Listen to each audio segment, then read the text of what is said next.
Good morning. JRC C level എക്സാമിന് ചോദിക്കാൻ സാധ്യതയുള്ള ഏറ്റവും പ്രധാനപ്പെട്ട കുറച്ച് ക്വസ്റ്റ്യനും ആൻസറുകളുമാണ് ഇന്നത്തെ വീഡിയോയിൽ. ഫസ്റ്റ് ക്വസ്റ്റ്യൻ, റെഡ് ക്രോസ് സൊസൈറ്റിയുടെ പ്രവർത്തന മേഖല ഏതാണ്? റെഡ് ക്രോസ് സൊസൈറ്റിയുടെ പ്രവർത്തന മേഖല സേവനം ആണ്. സേവനം. ആൻസർ സേവനം.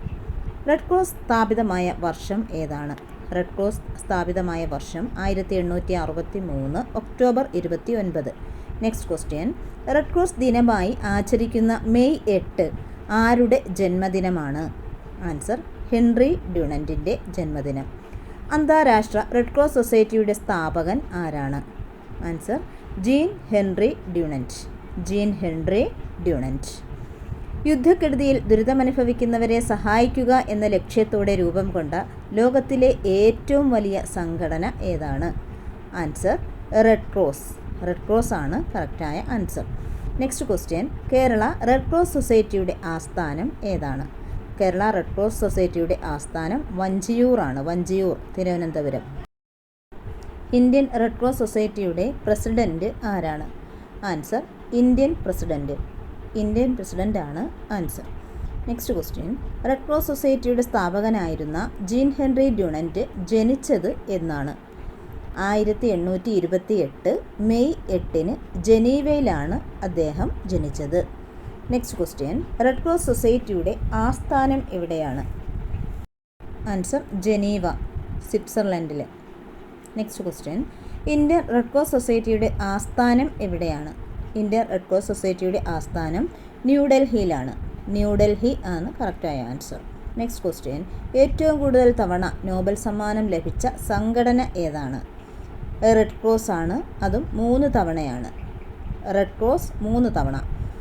സോൾഫെറിനോ സുവനീർ ഏത് വർഷമായിരുന്നു? 1859 ഇറ്റലിയിലായിരുന്നു സോൾഫെറിനോ യുദ്ധം നടന്നത്. റെഡ് ക്രോസിൻ്റെ മുഖവാക്യം എന്താണ്? റെഡ് ക്രോസിൻ്റെ മുഖവാക്യം മാനവികതയുടെ കരുത്ത് എന്നതാണ്. മാനവികതയുടെ കരുത്ത്. Next, Jean Henry Dunant Solferino ടു യുദ്ധത്തിൻ്റെ അനുഭവങ്ങൾ വിവരിച്ചുകൊണ്ട് എഴുതിയ ഗ്രന്ഥം ഏതാണ്? A memory of Solferino. A memory of Solferino.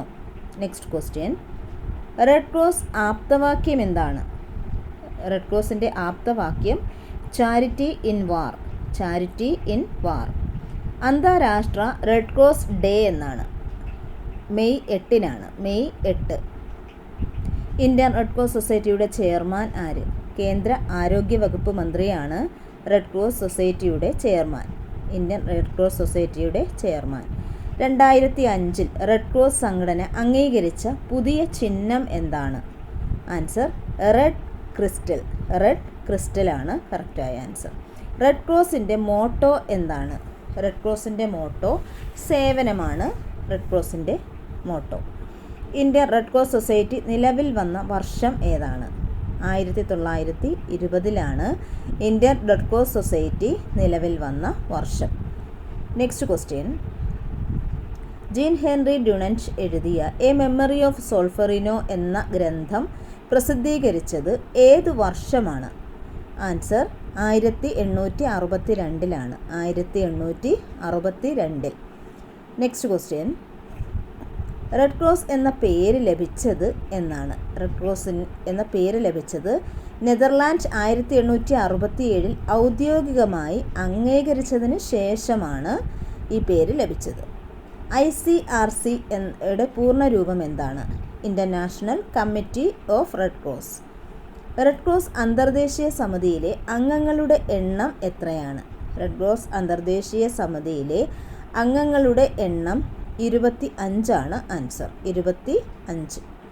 Next question, Jean Henry Dunant അന്തരിച്ചത് എന്നാണ്? 1910 ഒക്ടോബർ 30 ജീൻ ഹെൻറി ഡ്യൂണൻറ്റ് അന്തരിച്ചത്. അടുത്ത ക്വസ്റ്റ്യൻ, ഇന്ത്യയിൽ ജൂനിയർ റെഡ് ക്രോസ് സൊസൈറ്റി ആദ്യമായി ആരംഭിച്ചത് എവിടെയാണ്? ഇന്ത്യയിൽ ജൂനിയർ റെഡ് ക്രോസ് സൊസൈറ്റി ആദ്യമായി ആരംഭിച്ചത് പഞ്ചാബിലാണ്. Answer Punjab. Indian Red Cross Society നിലവിൽ അവശരും വികലാംഗരുമായ ഭടന്മാർക്ക് വേണ്ടി റെഡ് ക്രോസ് 1946 നിർമ്മിച്ച ഭവനം സ്ഥിതി ചെയ്യുന്നത് എവിടെയാണ്? ആൻസർ ബാംഗ്ലൂർ. അമേരിക്കയിലെ അടിമത്ത നിർമ്മാർജ്ജനത്തിന് ഏറെ സഹായിച്ച ഗ്രന്ഥം ഏതാണ്? അങ്കിൾ ടോംസ് ക്യാബിൻ എന്നതാണ് ഗ്രന്ഥം. Next question. Junior red cross പ്രസ്ഥാനം അമേരിക്കയിൽ രൂപീകൃതമായ വർഷം ഏതാണ്? 1917. ക്ലാര ബർട്ടനാണിത് സ്ഥാപിച്ചത്. സോൾഫെറിനോ സുവനീർ പ്രസിദ്ധീകരിച്ച വർഷം ഏതാണ്? 1862 സോൾഫെറിനോ സുവനീർ പ്രസിദ്ധീകരിച്ചത്. ഫ്രെഡറിക് പാസിയുമായി ആദ്യത്തെ സമാധാന നോബൽ സമ്മാനം പങ്കിട്ട റെഡ് ക്രോസ് സൊസൈറ്റി സ്ഥാപകൻ ആരാണ്? അതും ജീൻ ഹെൻറി ഡ്യുനന്റ് തന്നെയാണ്. Next question. ഗാന്ധിജി റെഡ് ക്രോസിൻ്റെ വോളണ്ടിയറായി പ്രവർത്തിച്ചത് എന്നാണ്? അത് ബോബർ യുദ്ധകാലത്താണ് ഗാന്ധിജി റെഡ് ക്രോസിൻ്റെ വോളണ്ടിയറായി പ്രവർത്തിച്ചത്. ബോബർ യുദ്ധകാലത്ത്. Next question. അന്തർദേശീയ റെഡ് ക്രോസ് സൊസൈറ്റി ലീഗിൻ്റെ ആസ്ഥാനം എവിടെയാണ്? ആൻസർ ജനീവയിലാണ്. മുസ്ലിം രാജ്യങ്ങളിൽ റെഡ് ക്രോസ് അറിയപ്പെടുന്നത് എങ്ങനെയാണ്? റെഡ് ക്രസൻറ്റ് എന്ന പേരിലാണ്. മുസ്ലിം രാജ്യങ്ങളിൽ റെഡ് ക്രോസ് അറിയപ്പെടുന്നത് റെഡ് ക്രസൻറ്റ്. JRC യൂണിറ്റിൻ്റെ ചുമതല വഹിക്കുന്ന അധ്യാപകൻ ഏത് പേരിൽ അറിയപ്പെടുന്നു? ആൻസർ കൗൺസിലർ എന്ന പേരിലാണ് അറിയപ്പെടുന്നത്. Next question. സമാധാനത്തിനുള്ള നോബൽ പുരസ്കാരം 1917, 1963, 1944 വർഷങ്ങളിൽ ലഭിച്ച സംഘടന ഏതാണ്? അതും റെഡ് ക്രോസ് ആണ്. Next question. Kerala Red Cross ഘടകത്തിൻ്റെ പ്രസിഡന്റ് ആരാണ്? ആൻസർ കേരള ഗവർണറാണ്. കേരള ഗവർണർ. വീഡിയോ ഇഷ്ടമായെങ്കിൽ തീർച്ചയായും ചാനൽ സബ്സ്ക്രൈബ് ചെയ്യുക, ലൈക്ക് ചെയ്യുക, ഷെയർ ചെയ്യുക. Thanks for watching.